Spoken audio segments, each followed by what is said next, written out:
In a San Diego suburb on March 26, 1997, 39 people in matching black sweatsuits and Nike sneakers were found dead in a rented mansion after committing a horrible ritualistic act.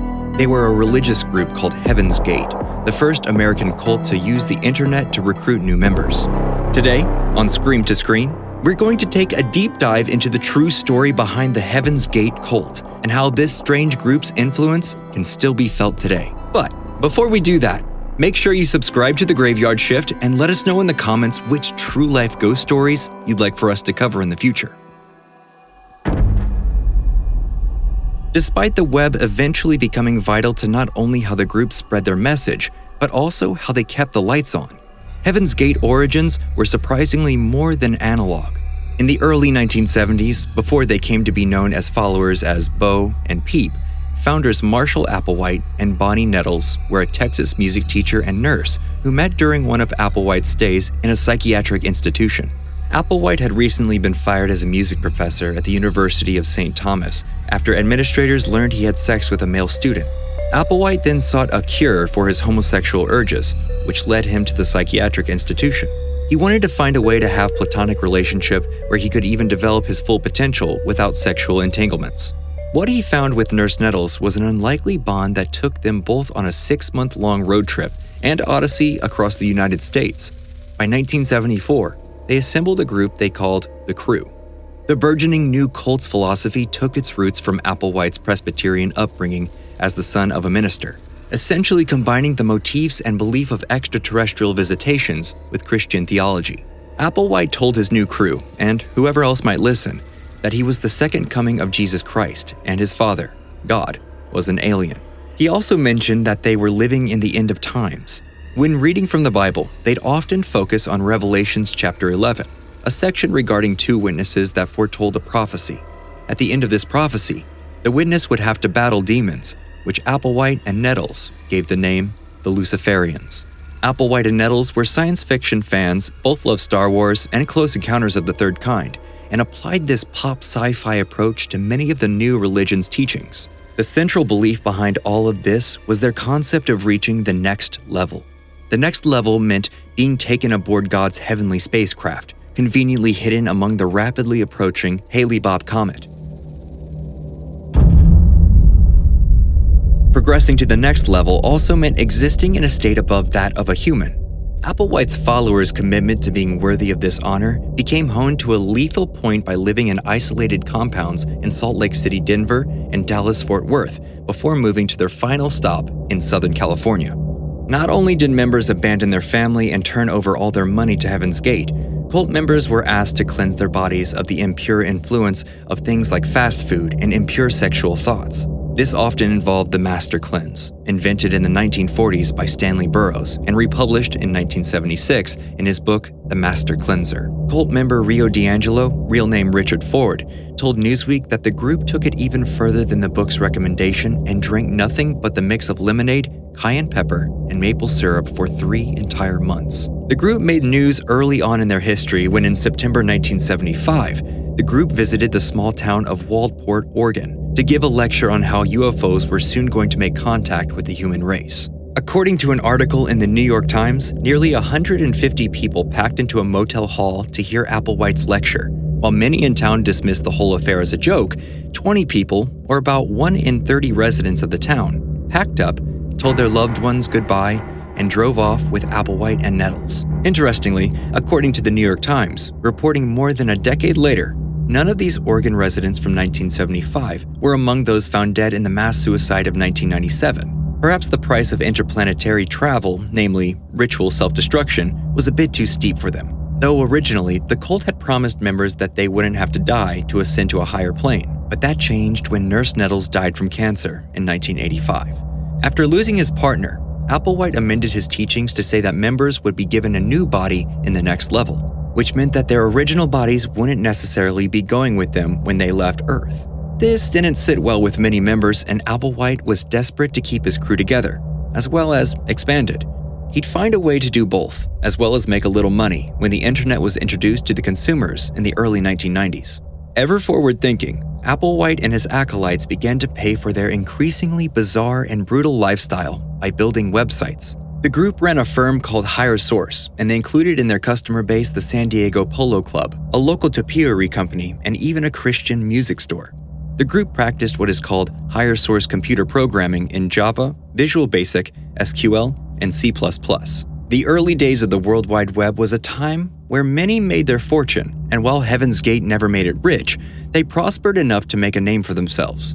It became a one-stop shop, implementing intranets, doing system analysis, and developing multimedia applications. Their graphic design department even made the promise that Higher Source can go from cool to corporate like a chameleon. What set Higher Source apart from other web designers was, of course, that it was a cult. But a cult with a relentlessly driven, cruelly conformist work ethic can be the perfect business model, as long as a company doesn't care about its employees' well-being. Unlike other web design firms, Higher Source's staff lived together in a monastery-esque home. They followed a severely strict dietary and detailed social conduct rules, all of which helped make them an inhumanly effective team and near-perfect uniform output. To prospective clients, the Higher Source site made its solemn vow. Individually and collectively, we have focused our outgrowing and artificial limitations. This society has programmed all of us to accept in personal conduct and task efficiency. We can produce at a level of efficiency and quality unequaled in the computer industry. But while their lifestyles may have been near robotic, their actual design work was much more Paleozoic. It's readily apparent at a quick look that most websites from the 1990s look antiquated to modern eyes, but even so, it's still easy to see that Heaven's Gate weren't the most talented web designers. A technical communications specialist quoted in a 1997 CNN story on the Heaven's Gate suicides was quoted saying that he didn't know what kind of money the cult could be making from web design, judging from the amateur gaffes of still visible white outlines on the edges of the text they placed on various sites. But while their design work was never cutting edge, their use of the internet for spreading their ideology was incredible. Heaven's Gate might very well be the first prominent cult to use a website for evangelism. Which means Applewhite might have had, for the first time, an actual visionary breakthrough. Or more likely, he stumbled upon it like most of the internet businessmen. Either way, the new approach of uploading doctrines and videos online was 10 times easier and more efficient than standing on a street corner hawking pamphlets. Applewhite would soon come to understand that everyone now growing up in the current age of online radicalization grimly takes as a given that the internet is the perfect medium for inconspicuous indoctrination.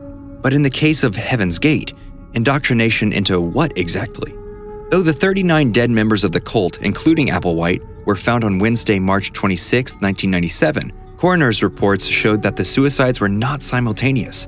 The suicides took place over the course of 3 days. Starting Sunday, members started killing themselves using a combination of phenobarbital, alcohol, and hydrocodone, most likely consumed with applesauce or pudding. The members then put plastic bags over their head and suffocated to death, after which they were covered in shrouds. Applewhite himself was a late death, but not the last to die. A document labeled The Routine outlined the process of which a group of 15 people would kill themselves, assisted by 8 other people. Next, according to the document, a second group of 15 would die, also assisted by 8 people, which means with the final numbers of victims numbering 39, that a final group of 9 were left afterward to finish themselves off, unassisted. This rigid dogma in nearly every part of life, including the ending of it, is part and parcel of nearly every cult. Surviving cult member Michael Conyers explained that every part of life in Heaven's Gate was designed to be an exact duplication. Conyers described that something as simple as making pancakes was done under strict adherence to rules laid down by Applewhite. The mixture, the size, how long you cooked it on one side, how hot the burner was on, how the syrup was poured. Everything had to be done the Heaven's Gate way. But even within this seemingly uniformity, there were pockets of dissent, even if they were only for shows of even more extreme devotion to the cause.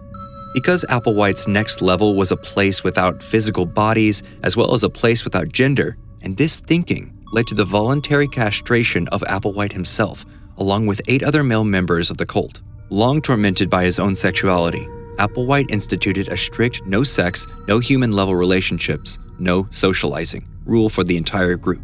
He then believed that castrations would make this punishing lifestyle choice easier. According to a former member of the group speaking to Newsweek, the group of 8 volunteer castrations victims couldn't stop smiling and giggling in the excitement leading up to the procedure, which took place in Mexico. This giddiness carried over to all members of Heaven's Gate up through their deaths in 1997. The group made a farewell video with members seen smiling, many wearing patches that read, "Heaven's Gate Away Team," a Star Trek reference that sci-fi geek and founder Nurse Nettles would surely approve of, if she hadn't died from cancer more than a decade earlier. By the time the video was found, so were the bodies of all the members of the cult she had started with Applewhite. Applewhite's corpse laid among them, but despite the patches, no one had left Earth. Unlike human life, the internet is forever, and the Heaven's Gate website is still online and surprisingly still operated by 2 surviving members of the cult. Asked on a Reddit blog why they still run the site, the page's admins responded that the information must be available to mankind in preparation for their return. With its Comic Sans header and star-spangled black background, the remaining website might appear comical at first glance, but then one can read its Earth exit statements, pinned by members, or browse the press release for the mass suicide. The unlikely legacy of Applewhite and his followers is ultimately their early adoption of connective technologies in effort to liberate themselves from the confines of physical reality. Now, advocates for the technological singularity foresee the prospect of being blessedly divorced from the mortal coils of accepting symbiosis and even domination from machines. In their own bent way, Heaven's Gate sought and maybe found the same. Which means that while Heaven's Gate might have been merely perfunctory web designers at best, their application of the internet perfectly predicated the future of fanaticism, which makes them, in the truest sense of the word, excellent designers for the carving up and creation of one of the web's darkest corners. So, what do you think? Did Heaven's Gate create the template for the modern online fanatic? Let us know in the comments below, if you have the courage. And don't forget, like, share, and subscribe for more videos from The Graveyard Shift.